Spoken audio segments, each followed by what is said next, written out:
don't care. I'm cute. I'm cool, man. I'm cool. Was it mentioned in the Bible that we should take the Bible literally? How do we defend a literal Genesis?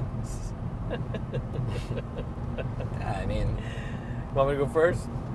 well, Jesus said, I am the door, you know? Yeah. So whenever somebody says, like, do you take the whole thing literally, I think that that's a good place to start. Right. So and no, he's not a 6-foot plank with 2 knobs on each side. Right. So the Bible is the way that this is a great question. How does the Bible say to take it literally? So the Bible is written by real people, and they are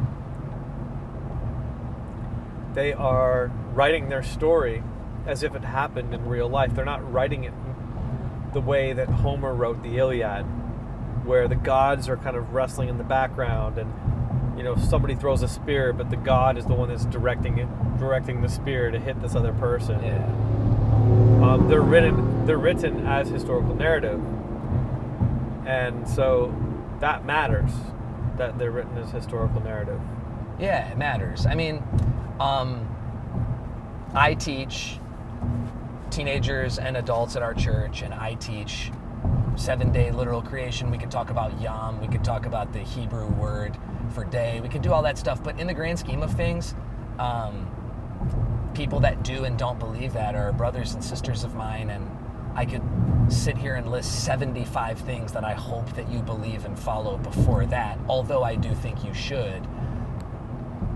I'm not going to die on that hill. I don't see any point in it.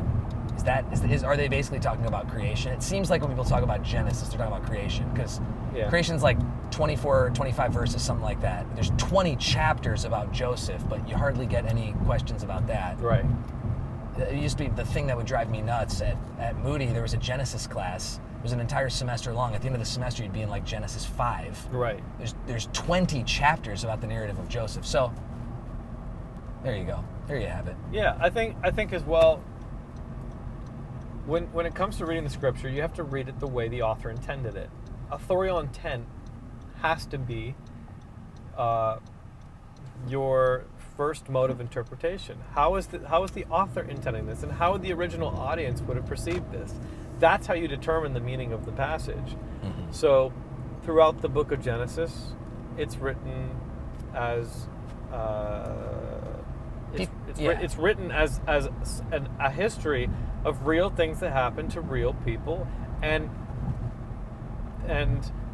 it's God's perspective on it. So it would be fine if it was mythological and not allegorical. It wouldn't take any truth away from it. But that's not how it's being written. It's not how it's being presented. Sure. And so when things are poetic, or they're that's the genre, well then all of a sudden, it's not literal, but like for example, God is a rock. Well, God an actual rock? No, he's not. Yeah. So depending on the type of literature it is, we have to interpret accordingly. Yeah, for sure. And I also think my professor in college, Dr. Rydelnik, taught me an amazing differentiation when reading the scripture. It's the difference between text and event. So people treat things in the Pentateuch like they're newspaper clippings from that day, and they're not. It was all written by Moses, or taking the whole Old Testament in the context of what it is, the way that it's presented as the Old Testament. It's the kind of concept that sounds obvious, but when you start applying it to reading actual passages and realizing that you're not reading an event, this isn't like a blog that came out the day the event happened. This is in the context of the book, of course. Yeah, I like that. Somewhat obvious. That's good. It's really good.